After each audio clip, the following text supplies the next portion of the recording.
More than a decade ago, our next guest combined to bring forth a book that suggested that companies should not necessarily worry about competing, but to find new markets for growth. The idea was called Finding Blue Oceans. The book, Blue Ocean Strategy, was written by INSEAD professors Chan Kim and Renee Mauborgne. And now the duo have circled back to look at the next iteration of this story with the new book, Blue Ocean Shift. And it's a pleasure to have Chan Kim joining us today. He is a professor of strategy at INSEAD, but today he is joining us from Malaysia. Chan, great to have you with us today. Thank you. I want to start with the question of why some companies succeed to find these new areas of growth and others don't. Is it business philosophy? What factors are involved here? Yes, I think I can say three factors involved in there. One is about lack of blue ocean perspective, and second factor is about lack of their market creating tools, the way they think about to execute their strategy, and also people elements involved. So in fact, reversely, we can think about what are the key success factors of blue ocean shift. For example, what I mean by blue ocean perspective is that we say, for example, focus on non-customer to create new market space. Mm-hmm. But they keep on focusing on existing customer, end up competing each other. For example, in terms of creating, but they lack of tools, roadmaps. Sometimes also they ignore people, because when you want to shift, you need bring your people along. So these are factors they are missing, so that they are failing in creating new markets. So do you think then, I would imagine in several cases, companies that really could be innovators end up just kind of being part of the crowd? Yes, they could. But many occasions, some companies missing all three of them. Some companies getting one right, two wrong. So what we found in making blue ocean shift, these all three elements are the key success factors to be all there. Why the concept of blue ocean to begin with? I'd be interested to know. Well, in the beginning, for example, in business school, we define strategy as how to compete. Even until today, many business schools define strategy as how to compete. Because of competing,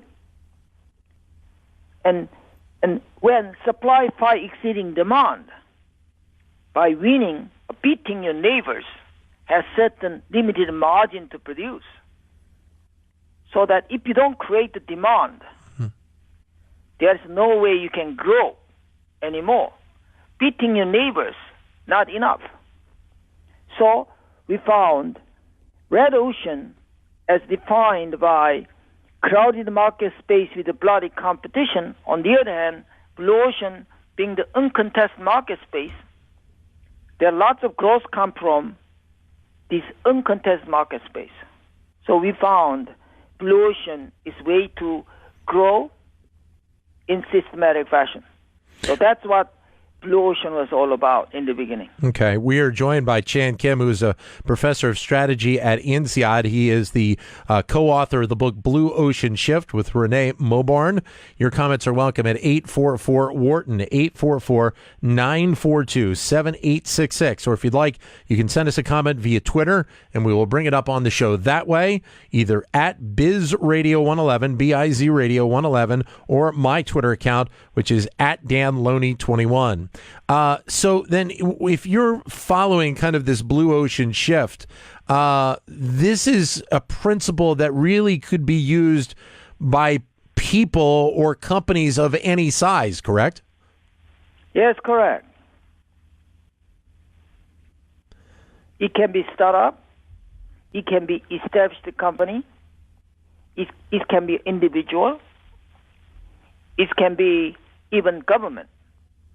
Non-profit, profit, because it's a more generic application for all sorts of types of organizations. Mm-hmm. It's a systematic process, how to move from red to the blue ocean. So therefore, it is scalable concept. How difficult, or I should say, how easy or difficult is it to make that shift in your mind? I mean, obviously, mindset is one thing, action is probably another. Well, I think obviously there are many companies. Ever since, let's say, 2005, when Blue Ocean Strategy came out, and many people was experimenting our tools and processes and concepts. And over the 12 years, we have many companies followed. So many succeeded, some failed. We actually have studied what made them fail, what made them succeed. So we have studied the pattern of failure, pattern of success. By contrasting failures and success, now we found pattern, how we make a successful Blue Ocean shift. So if your question is how easy, how difficult, obviously this Blue Ocean shift, that new book, can give them higher maximum opportunity to succeed to minimize risk of failure. Well, you mentioned... So that's what qualified answer can be to your question. You mentioned, Chan, that you're seeing more and more companies kind of take this mindset, this philosophy since your first book came out. Can you provide us examples of companies that have done this and how they have benefited from this new mindset? Sure. For example, Citizen M in Times Square is obviously studied a hotel, but it's affordable luxury. It's simply put, is five-star comfort at the 3-star price. So these are the example. Also, Wawa.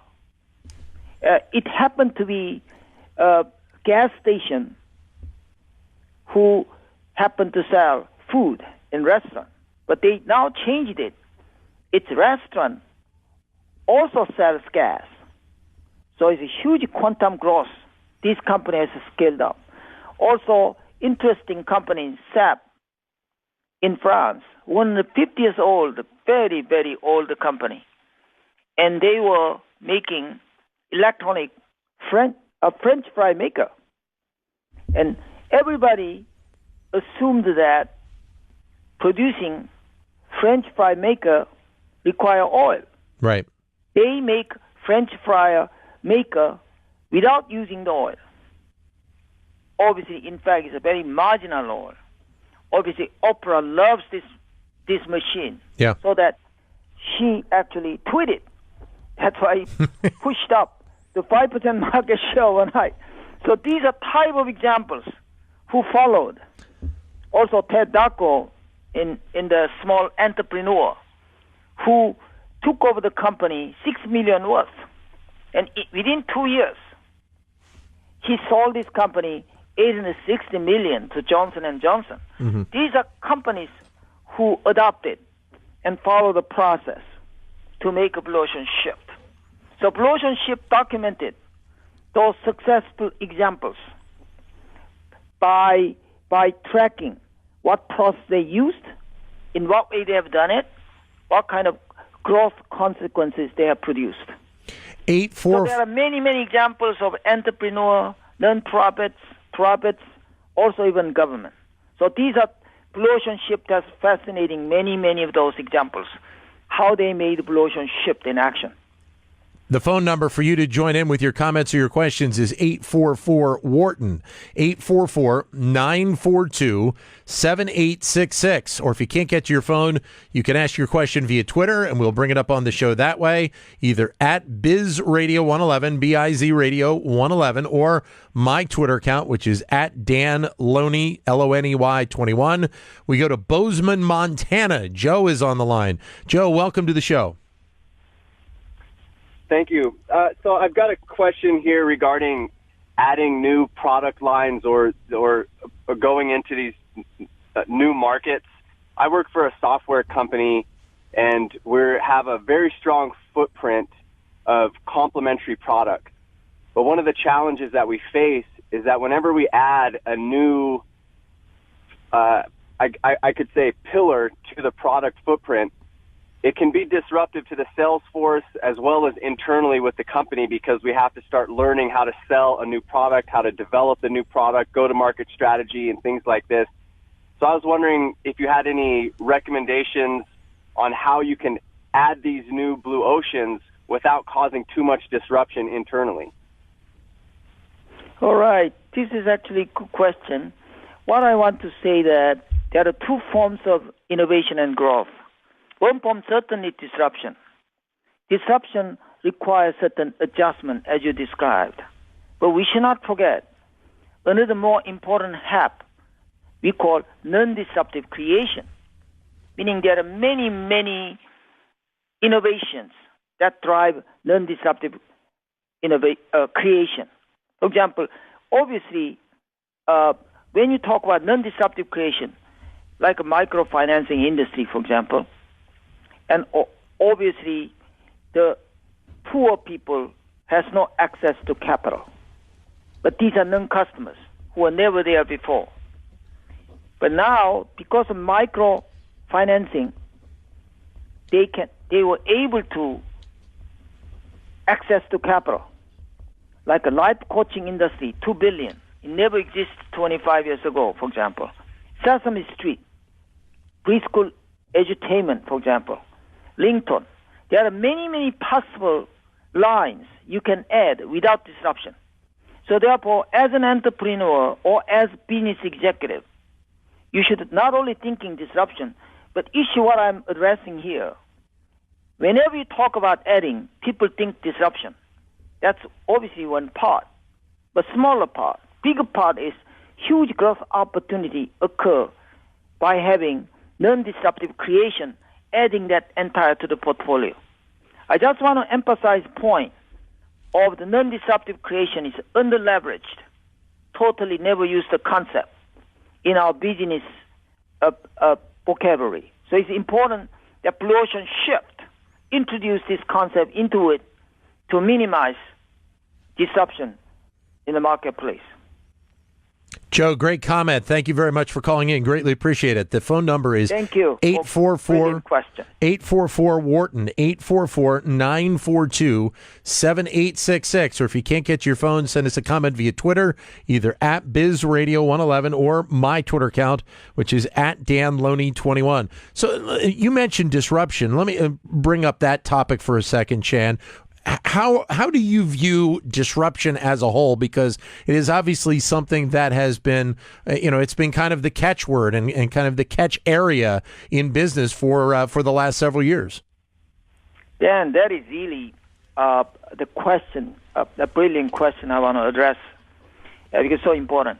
Actually, some majority of us know Joseph Schumpeter, who is a father of the innovation, say that whenever you want to create something new, you need to destroy something. That's why new things are replacing old things. Therefore, replacement was the concept behind it. He called creative destruction. So the creative destruction was way to creating. Therefore, we took for granted this is an ocean.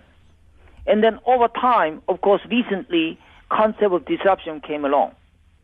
Then disrupt this, disrupt that. Therefore, in public or private sector speech or talking or the teaching, disruption has taken for granted the concept for creating anything new. Obviously, what we found in Blue Ocean shift, it is a partial conception of a creation. We found that obviously some innovation create disruption, such as when you offer a breakthrough solution for an existing industry problem, obviously new things replace old. But when you identify and solve a brand new problem or seize a brand new opportunity, this doesn't have to disrupt existing ones. It's about, we call non-disruptive creation occur As I gave example like microfinancing, ringtone, Sesame Street, for example, even Viagra. It didn't disrupt anything what existed because it totally brand new problem they resolved. What we found in engine of growth to making growth happen, this notion of a non-disruptive creation is so critical. Therefore, what we want to, obviously, one implication, for example, and as an entrepreneur, if you want to disrupt, nowadays almost mantra of the Silicon Valley for entrepreneurs, disrupt this, disrupt that. But think about it. You are the small guy in the industry. There's big guy out there. You are the David. You are attacking Goliath. What is probability of succeed? When you think about it, statistics shows us that 9 out of 10 cases you fail. We took for granted this acceptable level of success in entrepreneurship. But for us, it's never acceptable. Can you imagine you enter business, your ratio of success is only 10 to 20%? That's too low. This understanding of disruption, always we thought so difficult to achieve success. Therefore, what we found, important concept of non-disruptive creation was born through the research process Blue Ocean Shift. You mentioned, Chan, a little while ago, you talked about business schools. And I'm guessing to a degree, does this have the opportunity to impact how business schools teach in the future? Yes, certainly. That's what, obviously, now we enter business school in core curriculum of strategy. Right. Now today we define what is a strategy. Many professors still say it's how to compete. But how to create is missing topic. Why is that so? Because now today how to create is has been taught in the class of entrepreneurship, innovation course. Why is that so? It's because creating is seen as serendipity, has a serendipity. So they thought it's random chance, trial and error process. But we lack systematic tools to reproduce the creativity. And also, we don't understand how to go about it. Blue Ocean Shift produces, shows 5-step process, how to create. Once we know how to go about creating in systematic way, it should be part of a core curriculum of strategy in the core course. We believe in a future post-coming decades where supply far exceeding demand. Creating is important strategic task. Without creating, you end up racing to the bottom by beating your neighbors continuously. That has a limit. Mm-hmm. So therefore, our core curriculum in business school should teach how to create in systematic way. So we believe Blue Ocean Shift has big room for the contribution. It's almost like Dan, you know the Six Sigma, right? Yes. Because we always say quality management abstract concept. Right. But when Six Sigma came with systematic process and tools, quality management is no longer abstract notion. Right. It became very powerful process to make that happen. Same as creativity, innovation, creating things. Because Blue Ocean Shift can contribute to the building how to create things in more systematic way. I think there's huge implication for how strategy core should be taught in business school, that we hope Blue Ocean Shift make good contribution towards that change. 844-942-7866 is the number if you'd like to join in. To the phones we go again. La Quinta, California. Sherry is on the line. Sherry, go ahead. Hi, thanks for having Dr. Chan on. I have read Blue Ocean Strategy. My question is, for the companies that are operating with this strategy and the ones that are successful and younger, you talk about how it's a culture and the organization and the communications, the interdepartmental communication is very important. My curiosity is, how are employees brought in to begin with? How are they compensated that would match up with the Blue Ocean strategy? And Chan, I'm going to say we got about a minute and a half left, if you can do it in that time frame. Sure. I think Blue Ocean Shift suggests that it's more than payment or incentives. It's about the humanness. In the end, what is most essential, payment is obviously important, but essentially humanness, about the competence to act. We can have beautiful roadmap how to do it. But if you don't have a competence to act, you're missing this entire dimension of humanness in the process. We call this confidence. This we found is very important to make things happen, especially for creating things rather than competing things. So this question is a very good question to bring about importance competence. We many times ignore this dimension, only talking about tools. So we have, in the beginning, as Dan, you asked the question, a Blue Ocean perspective, market creating tools with guidance, but also very important element of humanness and process. We call it building a competence. Greatly appreciate the call, Sherry. Thank you very much. Chan, unfortunately, I have to end it there. Thank you very much for your time. We wish you all the best with the book between you and Renee, and we look forward to talking to you again when there is a next Blue Ocean Shift or whatever that next piece is. Thank you again. Dan, thank you very much to introduce me to talk about Blue Ocean Shift, our new book. Thank you very much for all of the questions. Thank you. Chan Kim, the book Blue Ocean Shift is available in bookstores and online.